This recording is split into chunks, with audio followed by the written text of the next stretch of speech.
លផុតពូជអស់ហើយគិតទៅក៏គ្មានស្រីងងដូចអូនឡើយសម័យនេះហើយនៅស្មងមនុស្សសាវ៉ាគ្រប់ពេលឈឺចាប់អូនក៏នឹកឃើញមុខបងមុនគេពឹងមាសមេឲ្យសំដែងល្ខោនស្នេហាចង់បាញ់ឈឺគេមានតែបបួលគ្នាធ្វើសង្សារ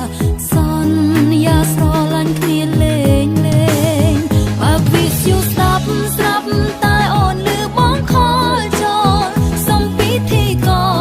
ចាំងបត់សង្សារលេងលេងអូនស្ដាប់ចម្រៀងទឹកភ្លេងអូនក៏ហូរតាមភ្លេងសង្សារលេងលេងស្រឡាញ់មែនតែន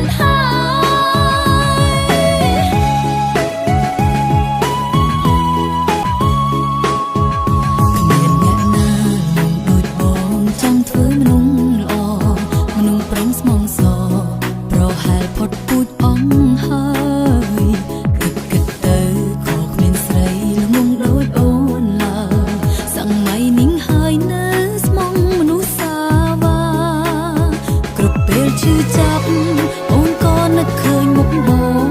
មុនគេពឹងមាសមេឲ្យសំដែងល្ខោនស្នេហាចង់បាញ់ឈឺគេ